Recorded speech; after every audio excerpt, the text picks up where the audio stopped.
Un beau bonjour, bienvenue à bord pour ce live qu'on va vivre ensemble et merci infiniment d'être présent et de continuer à grandir ensemble.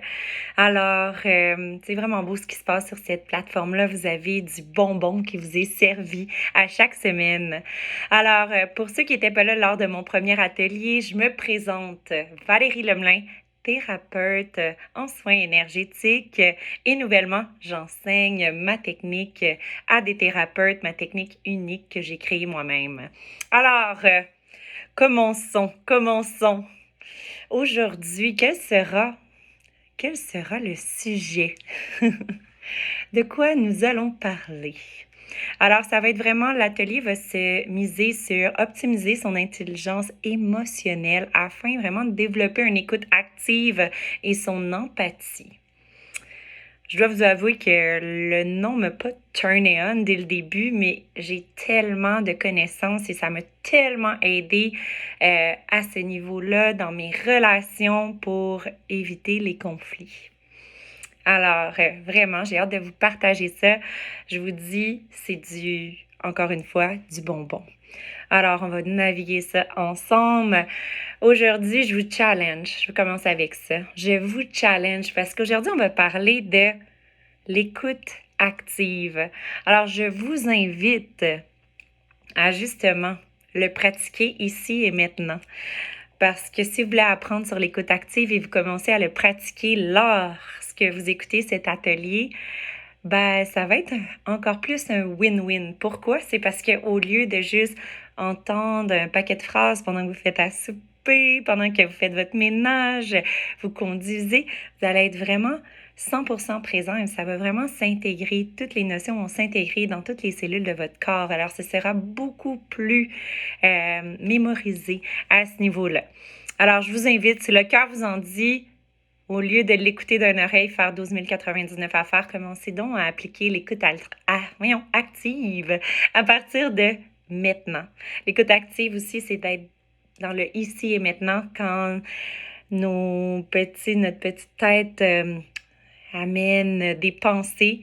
On fait « Ah, c'est vrai, il faut simplement que je revienne ici, je penserai à ça tout à l'heure. » Ou sinon, je l'indique sur un petit papier. Aussi, je vous invite, avant qu'on débute, d'avoir un papier, un crayon à vos côtés. Tout simplement, pas besoin de relire toutes ces notes-là. Oui, c'est beaucoup du gros bon sens, mais quand on se permet de l'écrire, on va mieux s'en souvenir. C'est un deuxième acte pour le mémoriser pleinement. Alors, qu'est-ce qu'on va parler aujourd'hui? Je vous présente les sujets pour cet atelier qui seront abordés. Fait que je vais vous expliquer pourquoi qu'on devrait développer son empathie, parce que c'est tout le temps le pourquoi, qu'est-ce que ça va m'apporter. Alors, pourquoi développer son empathie, mais aussi l'écoute active, pardon. Et aussi, je vais vous parler de qu'est-ce qui est l'empathie exactement, l'importance de l'écoute active dans vos relations amoureuses. Comment vraiment écouter. Aussi, comment mettre en place vraiment un cadre propice pour une écoute à son meilleur potentiel de qualité optimale. Aussi, utiliser des outils. Je vais vous donner des outils pour l'écoute active qui va vraiment vous aider. C'est quelques clés qui vont être faciles à saisir et à appliquer. Il y a aussi de rester dans le cœur au lieu d'aller dans la guerre de l'ego. Comment qu'on fait ça? Et rester à la fin parce que je vais vous partager une tranche de vie vraiment avec un exemple concret. Je suis un livre ouvert et je trouve que quand on a des exemples concrets, je vais en donner tout le long parce que je veux pas juste vous balancer des connaissances, je veux vraiment que vous puissiez tout simplement le mijoter avec des exemples concrets que vous pouvez aussi y relier les exemples de votre vie, de ce que vous vivez. Alors, je sais que si vous appliquez seulement quelques petits conseils que je vais vous présenter ici, ça va vraiment changer vos relations, les avoir dans une plus grande profondeur et ça fait du bien. C'est pas juste des relations de surface, ça va être vraiment des relations plus profondes et ça goûte bon. Je vous invite. Je vous tends la main. Et je vous fais une petite mise en contexte pourquoi que ce sujet-là, quand il m'a été proposé, en fait, m'a interpellée. Tu sais, on est dans une société qui est axée sur la performance, la vitesse, multitask. On n'écoute pas vraiment l'autre, vraiment qu'est-ce que l'autre dit. Et des fois, on va juste y balancer des réponses sans pas trop réfléchir. Fait que ça peut engendrer des conflits. Et c'est pour ça que j'ai envie de vous partager certains outils, parce que c'est bénéfique pour tous. Alors, pourquoi? On débute avec le pourquoi que je devrais développer mon empathie et l'écoute active. C'est simple. C'est simple pour éviter les conflits dans mes relations. Ouais, je vous le dis, c'est vraiment la base. Fait que partir sur des bonnes bases, ça donne des belles relations. Alors, qu'est-ce que c'est exactement l'empathie? Parce que c'est un beau mot, moi, au début, qui ne voulait pas vraiment me dire grand-chose. Et je le définis, le plus facile, c'est vraiment d'aller se mettre à la place de l'autre. Se mettre dans les souliers de l'autre, vraiment, pour mieux comprendre l'autre, puis anticiper ses émotions, ses réactions, un peu sans que ça soit nous avec nos propres expériences, mais l'autre avec ce qu'on connaît de cette personne-là. Puis c'est vraiment la vraie empathie. Je trouve vraiment que c'est une attitude qui est vraiment importante et nécessaire pour créer un lien affectif plus fort. J'en ai parlé, je reviens, mais si vous voulez, des fois on rêve de rencontrer l'amour de sa vie et peu importe d'aller plus profond que juste la surface, ben c'est la base. C'est la base, c'est les étapes à franchir pour y aller. Rencontrer l'amour de sa vie, ben il faut être capable d'aller se mettre à la place de l'autre, tout simplement. Alors, je vais vous diriger avec l'importance de l'écoute active dans une relation amoureuse. Pourquoi? Je vais vous donner un peu les guidelines et après, on va aller les développer avec des exemples concrets, mais ça va être vraiment de développer son écoute dans la relation.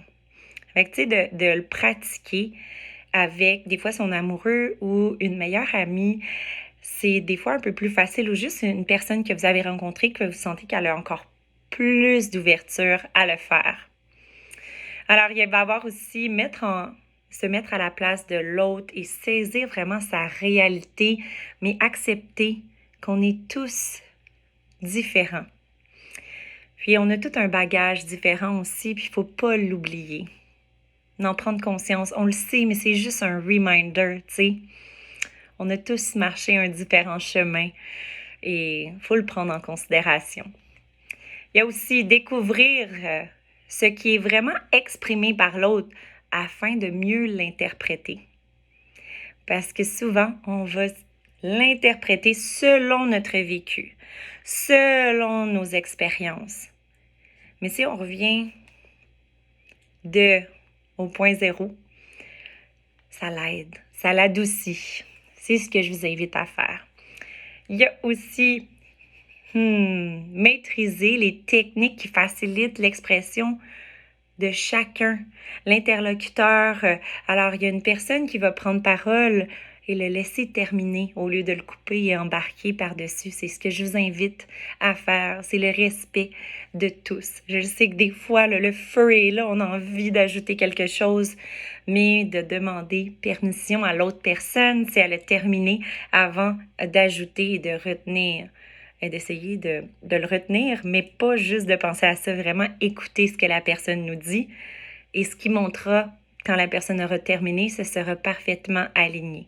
Fait qu'inquiétez-vous pas, même si vous l'avez oublié de qu'est-ce que vous voulez dire, c'est parfait aussi. Ça va être aussi de comprendre les croyances, les valeurs, les émotions et les comportements Ça, quand on les comprend plus, c'est simplement plus facile à les maîtriser.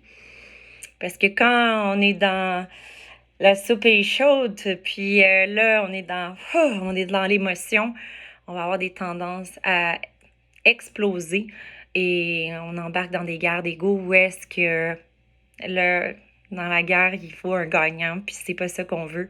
On n'est pas un contre l'autre, on est ensemble. Ouais. Did you feel it? On est ensemble. On n'est pas l'un contre l'autre. Il n'y a personne qui va gagner à ça. Ouais.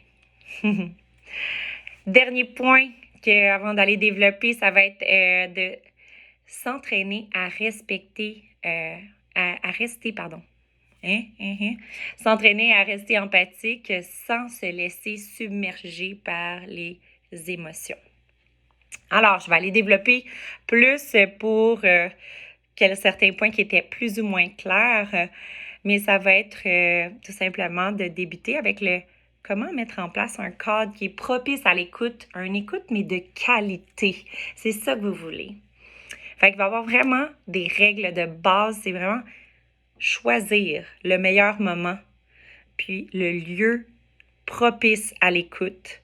Fait que l'heure, le lieu, l'environnement, c'est vraiment important. Si vous êtes dans un café où est-ce que c'est très bondé, il y a plein de gens qui passent, sinon il y a des camions, vous êtes sur le bord d'une autoroute en situation un peu chaotique, ce n'est pas le moment. Il faut choisir l'heure. S'il est trop tôt le matin, des fois la personne n'est pas prête tout simplement à partager le lieu et l'environnement. Fait que c'est vraiment trois critères de base très importants. Alors, créer une relation de confiance et la maintenir. Alors, faut partir avec une base de confiance. Comme je vous disais, on n'est pas l'un contre l'autre, on est ensemble. Alors, juste de désamorcer un peu quand la personne arrive pour exprimer « Hey, on est ensemble », puis on prend le moment pour partager. Alors, aussi de rester disponible pour la personne qui a envie, qui partage. Fait que vraiment de rester disponible à cœur ouvert dans le moment présent, à être à l'écoute, puis vraiment de se permettre d'être ici. Fait que le téléphone, là, go away. Ça, je vais peut-être le répéter quelques fois, mais il faut demander aussi à la personne si elle est disponible. Fait que si elle a 12 099 affaires à gérer, ça ne sera pas le bon moment pour être dans l'accueil. Il y a aussi un autre petit rappel, gérer ses propres émotions. Fait que quand la personne, en fait, elle va nous partager certaines choses, ça va nous faire monter des émotions. Je vais vous expliquer un peu plus comment on fait pour gérer ces émotions-là et accueillir les autres émotions de son interlocuteur. Très important. Fait que ça va être dans l'ouverture du cœur. La personne, elle a juste envie de libérer. Elle libère. Elle fait comme un brainstorm à vous. Elle se libère. Puis après que l'émotion est sortie, est extériorisée, elle va commencer à voir un peu plus clair. Puis là, ça va devenir un peu plus doux, puis un peu plus... Faut laisser. Si on essaie de couper la personne, puis de juste trouver des solutions, la personne, elle n'a pas eu le temps de sortir l'émotion. Fait que c'est vraiment de créer cet espace. La personne, elle doit sortir l'émotion. Elle n'est pas dans un mode attaque. C'est juste vous avez appuyé sur certaines peurs, certains challenges, certaines mémoires qui ont été réactivées. Et il faut simplement laisser l'autre personne libérer. Elle n'est pas contre vous. Ça l'appuie sur des blessures, des mémoires qui veulent être extériorisées, qui n'ont pas été réglées, et vous êtes l'acteur ou l'actrice de ce que, tout simplement, ce que ça l'a éveillé. C'est pas contre vous. Alors, il va y avoir des petits outils de l'écoute active que j'ai vraiment envie de le partager. Bon, j'ai déjà trop parlé sur mes points, fait que ça se peut que ça se répète un petit peu, mais j'aime vraiment ce sujet-là. Alors, fait que comme je vous ai dit tout à l'heure, ça va être de débuter par demander à l'autre personne si c'est le meilleur moment pour lui parler. Ça, c'est le début, c'est la base.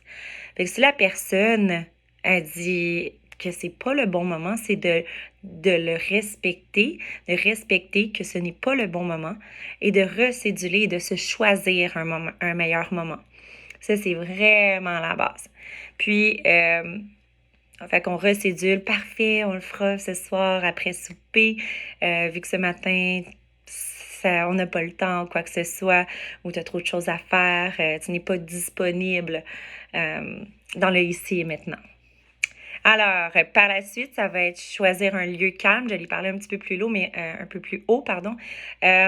Mais un lieu calme où est-ce qu'on peut s'asseoir, mais important, un face-à-face. On veut un regard, yeux dans les yeux. C'est vraiment de cette manière-là qu'on va faire, qui va aider à être propice à l'écoute active. Ça va être aussi de faire un choix de vocabulaire. Un vocabulaire non violent. Je ne sais pas si vous avez déjà entendu ça. Moi, la première fois que j'avais entendu ce terme-là, ça m'avait un peu choquée. C'est le mot violent, non violent.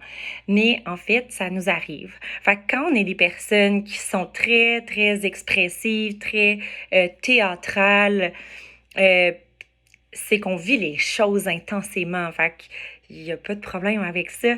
C'est juste que quand on est heurté par quelque chose, c'est comme wow, on est envahi. Tout ce que ça fait shaker à l'intérieur, c'est gigantesque. Fait que c'est justement les termes qu'on va utiliser. Il faut éviter les termes qui sont percutants. Alors, premièrement, si on dit toujours, jamais, t'es jamais présent, t'es toujours fâché, non, on est dans des termes qui sont vraiment percutants. Oui, c'est un appel à l'aide qu'on fait à la personne, ça va pas, ça va vraiment pas. C'est un appel à l'aide, mais on peut dire notre alerte sans aller shaker l'autre personne émotionnellement parce que là, après, on commence à aller avec une guerre d'ego parce qu'on est dans la communication violente pour faire réagir l'autre personne dans notre période de panique. Le message, c'est qu'on veut juste être rassuré. Puis, quand on veut juste être rassuré, les termes de non-violence sont vraiment, vraiment de mise. C'est difficile. Je le sais, j'en étais la première à ce niveau-là. Puis de parler en je au lieu du tu, c'est accusateur. On renverse comme ça et on dit je me sens ou une partie de moi. Ça vient encore plus doux. Mais ça ne veut pas dire que vous ne parlez pas du cœur. Apprenez à parler avec votre cœur. C'est parler dans sa vulnérabilité et c'est de cette manière-là qu'on n'a pas besoin d'utiliser des termes percutants pour être entendu. On n'a pas besoin de crier plus fort pour être entendu. Quand on parle du cœur, puis je viens de dire, ça me blesse vraiment. Quand tu me coupes à tout bout de champ, je me sens pas importante. Je sens pas que ce que j'ai à dire est important pour toi. Au lieu de dire « Là, tu me coupes tout le temps, là, je peux jamais prendre ma place, je peux jamais parler. » c'est pas le même effet du tout. Il y a plus de profondeur. La personne, elle va avoir envie de faire plus attention que si vous êtes en mode attaque. Elle va sentir qu'elle n'est pas correcte, puis pourquoi qu'elle changerait si elle est attaquée. Alors, qu'est-ce qu'il y a? Aussi, poser des questions pour s'assurer que j'ai bien compris, tout simplement. Fait que, avec une curiosité, tu sais, comme si on est un peu des enfants, quand on échange avec l'écoute active, c'est vraiment une curiosité sur qu'est-ce que la personne vient de nous parler. C'est vraiment là, une curiosité, comme je dis, comme un peu comme un enfant, pas le pourquoi à chaque 2 secondes, mais d'en vouloir en savoir plus avec une belle curiosité. Et aussi, poser des questions pour s'assurer qu'on a bien compris. Fait que, tu sais, c'est vraiment Ah, est-ce que... Ah non, ça c'est dans l'autre point, pardon. Fait que tu sais, c'est vraiment poser des questions. Ça va piquer la curiosité au lieu de que ça soit comme d'une façon accusateur. Tu sais, c'est comme, ah, ça veut dire que tu penses que je cuisine pas bien. Ça, c'est comme une question, mais c'est pas, c'est comme, ah, ok, t'avais tout simplement plus envie d'aller au restaurant que je te fasse à souper ce soir. Regardez la différence. Fait que je vous invite à le faire parce que ça peut être à tous les jours que ça arrive, puis à un moment donné, ça vient. Ah, on s'endure plus. On s'endure plus si on est tout le temps dans comme l'espèce de fight. Votre amoureux, amoureuse, vos amis, ils vous aiment. Arrêtez de vous battre. Ça va être plus doux, ça va être plus le fun. Euh, En passant, c'est très drôle parce que ça a été le sujet du jour, là, ça c'est tranche de vie. En ce moment, je suis à ma première journée où est-ce que j'ai déménagé en co-living, où est-ce qu'on est 10 à habiter dans différentes suites, à Sutton, peu importe.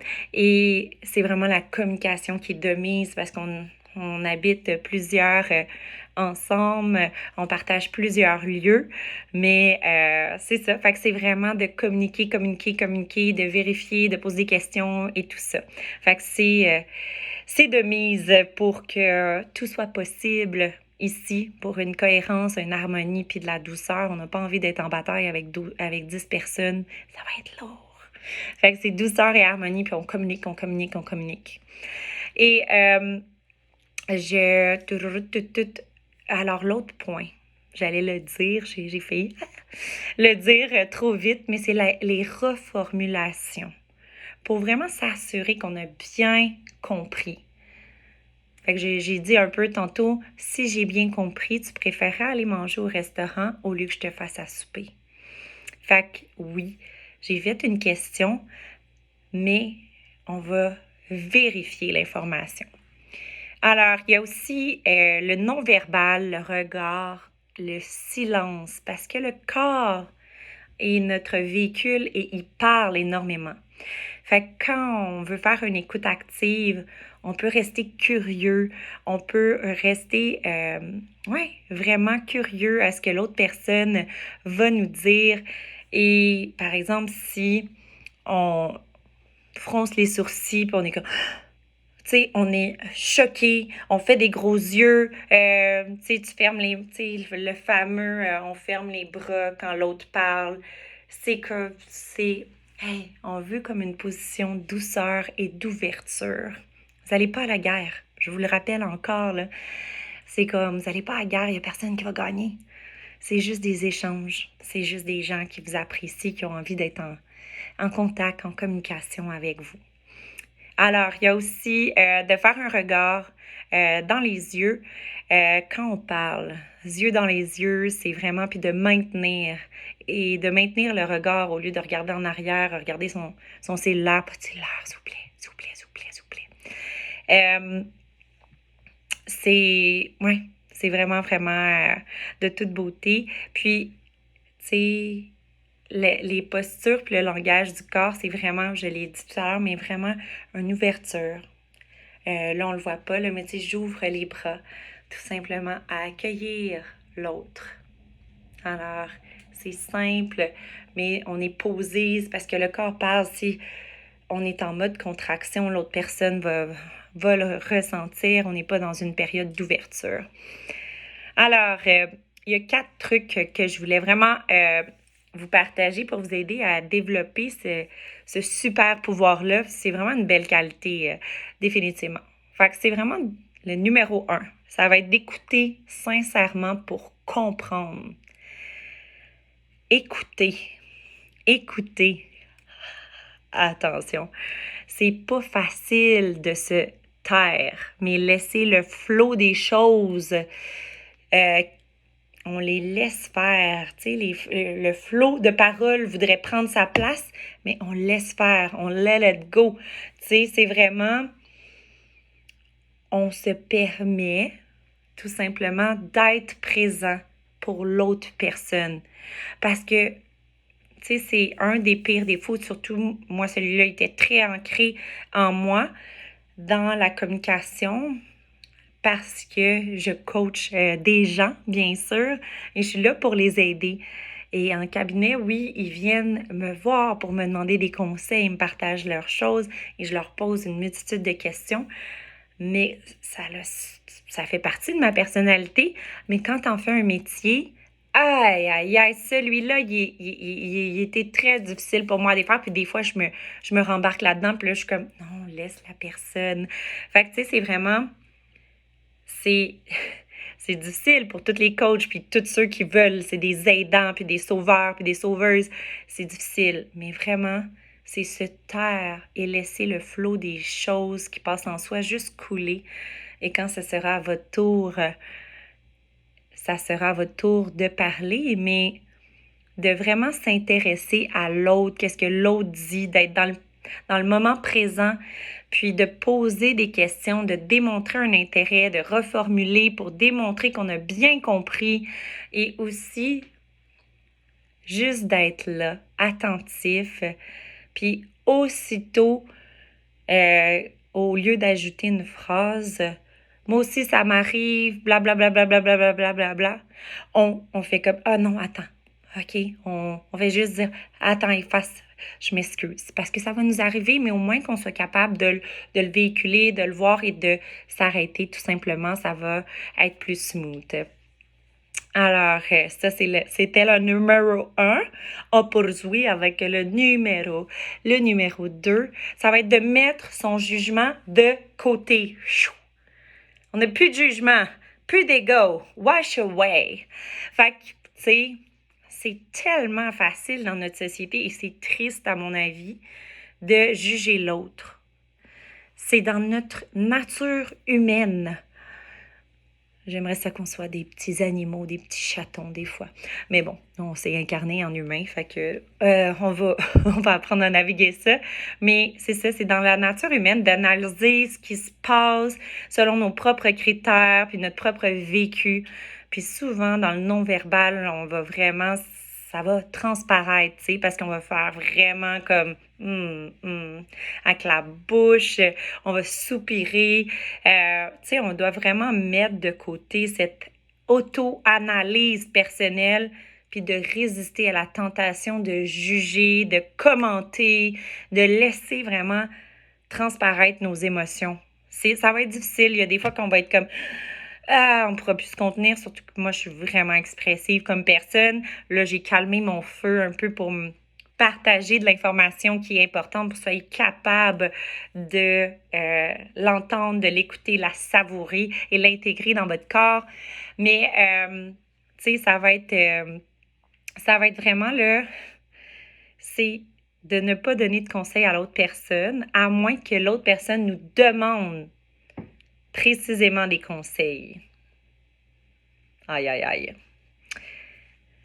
Alors, l'autre étape, la clé numéro 3, être attentif au non-verbal de l'autre. Oui, autant que nous, faut apprendre à naviguer là-dedans.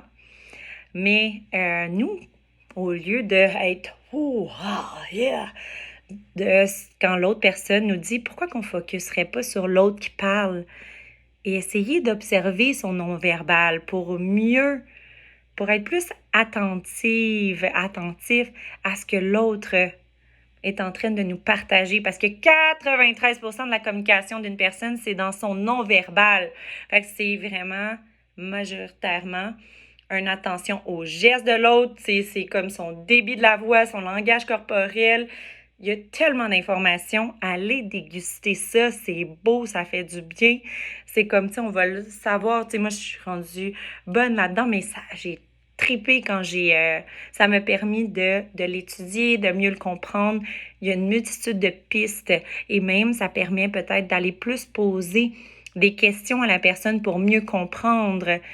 Fait que, tu sais, par exemple, une personne qui va me partager, tu sais, même avec des fois mon amoureux, ça lui arrive souvent, il va soupirer, puis là, je suis comme, ou tu sais, je sens juste, tu sais, dans le fond, son non-verbal qui est différent, puis là, je suis comme, qu'est-ce qu'il y a? parce que sinon, il me le dira pas, tu sais. Fait qu'il est comme, OK. Fait que là, c'est comme, qu'est-ce qu'il y a? Qu'est-ce qui se passe? Qu'est-ce qui te fait soupirer? Qu'est-ce qui fait te contracter présentement? Fait que le fait de observer le non-verbal, quelques gestes, quelques sons, quelques postures aussi. Tu sais, il y a des fois, vous allez peut-être remarquer chez certaines personnes, ils vont avoir une certaine posture quand ça file plus ou moins. Il va y avoir certains comportements qu'on peut aller vraiment décrypter puis de poser des questions pour permettre à l'autre personne de s'ouvrir ou de mieux comprendre. Au lieu qu'elle accumule puis qu'elle broie du noir, ben mieux de l'extérioriser, tout simplement. Si c'est le bon moment. Bien sûr, vous n'avez pas oublié la règle numéro 1. Alors, la règle numéro 4. Quelle est-elle? Fait que c'est vraiment rester dans le cœur au lieu d'aller dans la guerre d'ego. Je l'ai dit plusieurs fois, mais je vais vous le dire jusqu'à temps que vous le reteniez. C'est vraiment de développer la connaissance des émotions. Tu sais, je l'ai dit, c'est une connexion, une communication. On a la chance de côtoyer de très belles personnes à nos côtés. C'est de laisser aller l'ego et d'aller parler cœur à cœur, dans notre vérité, notre vulnérabilité. Quand on parle, qu'on ressent une contraction parce qu'on ne s'est pas senti écouté, on ne s'est pas senti aimé, ça l'appuie sur une certaine de nos blessures, pardon. Et ça l'ouvre l'autre personne, tu sais, à être dans l'ouverture. Fait que quand on parle les deux à cœur ouvert, c'est vraiment de la douceur et harmonie. Fait que je laisse de côté les émotions qui peuvent vraiment m'envahir. Puis des fois, je dis pas des refoulés, c'est pas ça. Trouvez-vous des moyens pour libérer. Tu sais, en tant que thérapeute, c'est qu'est-ce que je conseille. Ça sera pas le meilleur moment pour partager. Hey, le soleil sort, c'est de toute beauté. Oh my God. Oh. Je start my new life, I like it. OK. Fait que, tu sais, quel serait le moyen? Tu sais, admettons, là, je suis vraiment, vraiment, vraiment shakée par un événement. Puis là, c'est comme faut que j'extériorise l'émotion.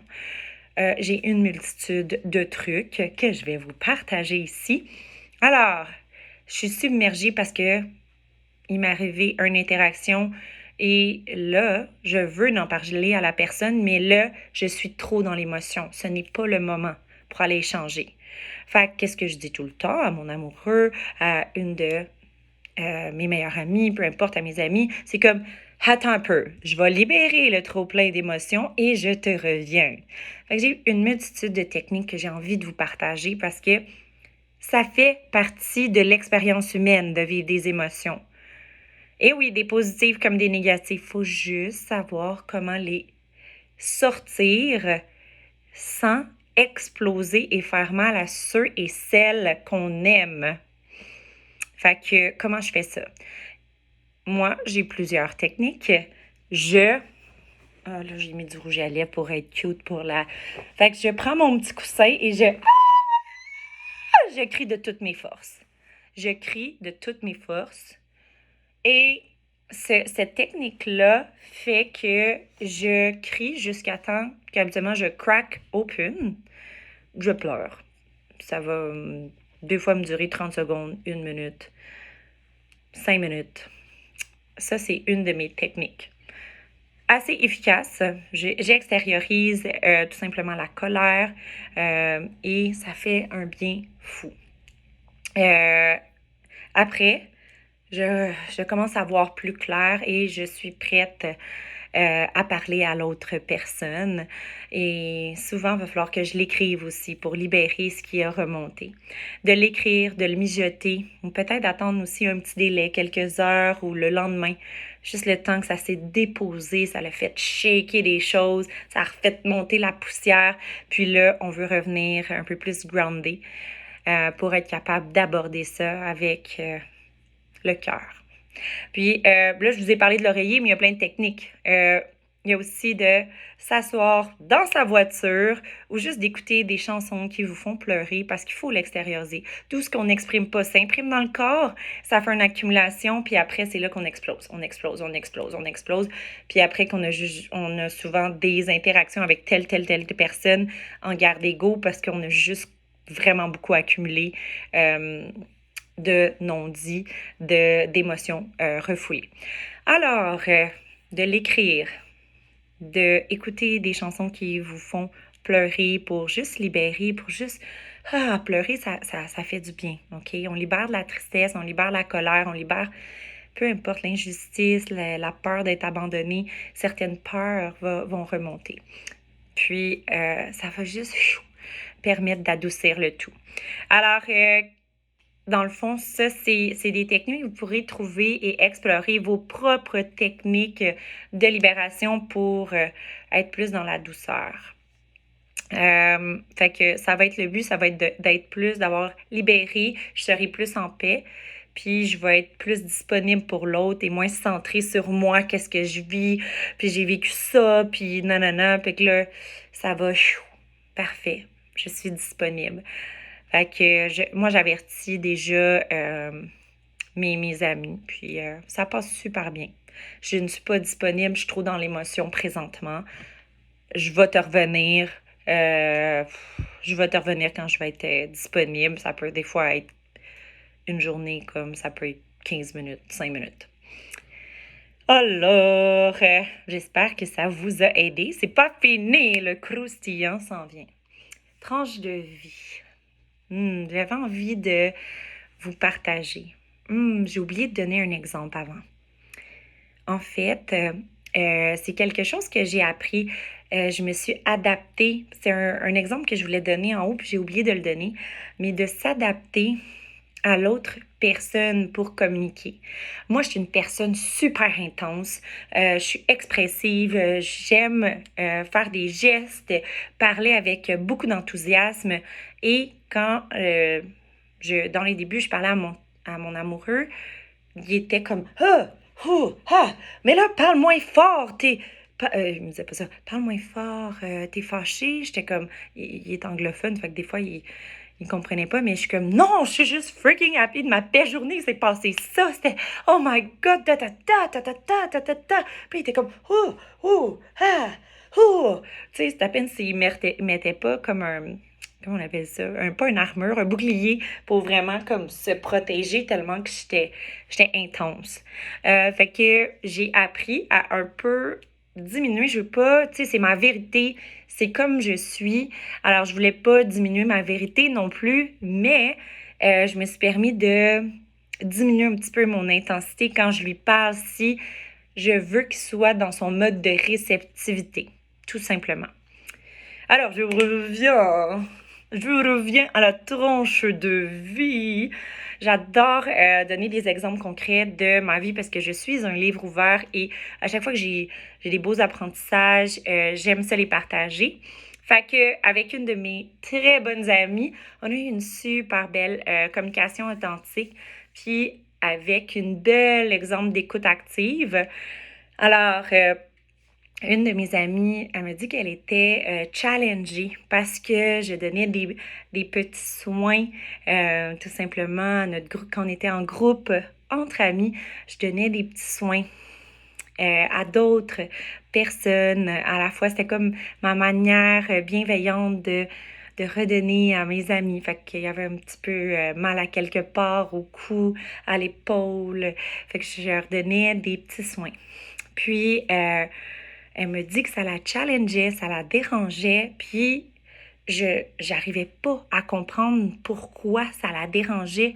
Puis là, elle me disait, ben tu peux pas faire ça. Puis j'étais comme, mais de quoi? Je peux pas faire ça, tu sais. Ça prend 4 mois avant d'avoir un rendez-vous, puis je me suis fait reprocher par plusieurs de mes amis, ben oui, t'es souvent là pour tes clients, puis tout. Puis nous, quand on a vraiment besoin d'aide, ben tu nous aides pas, tu sais.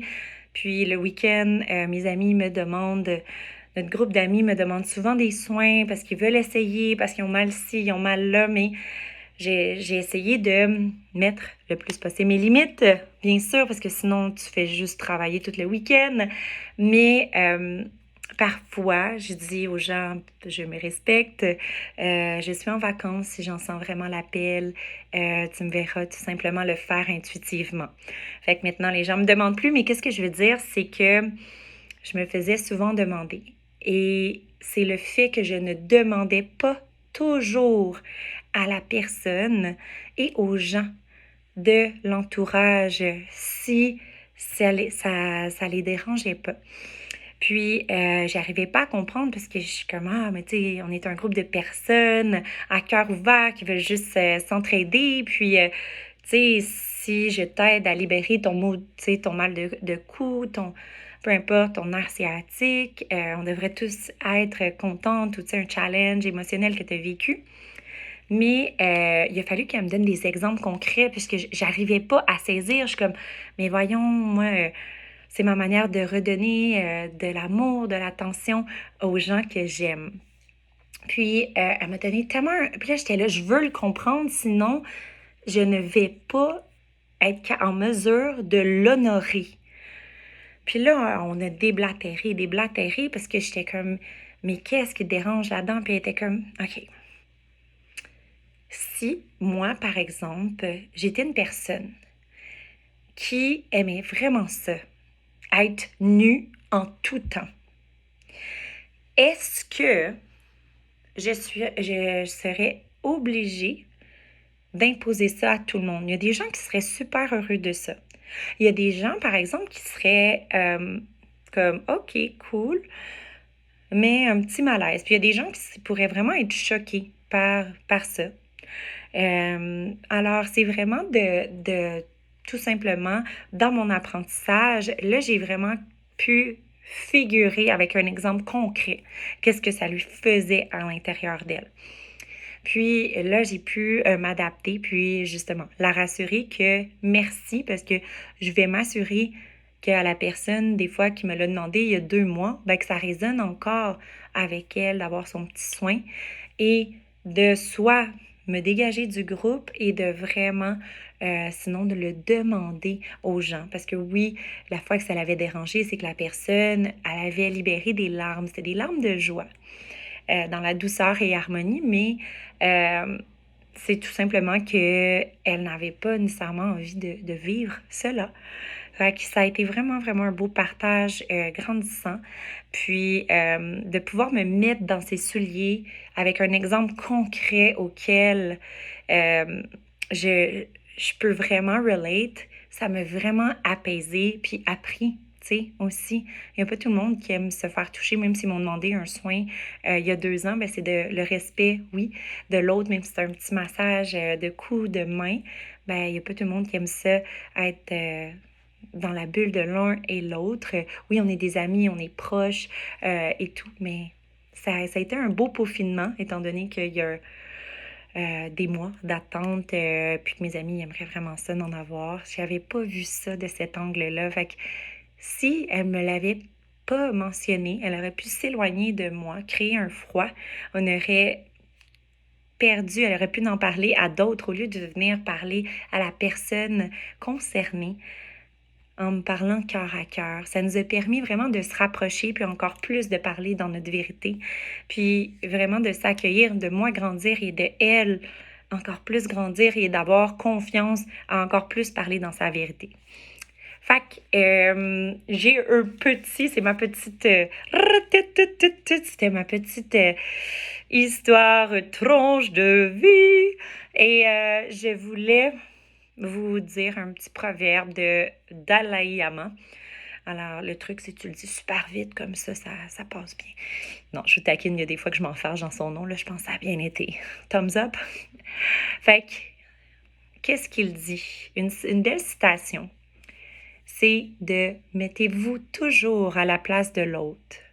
Renoncez pour un temps à vos opinions, à vos jugements, afin de comprendre l'autre.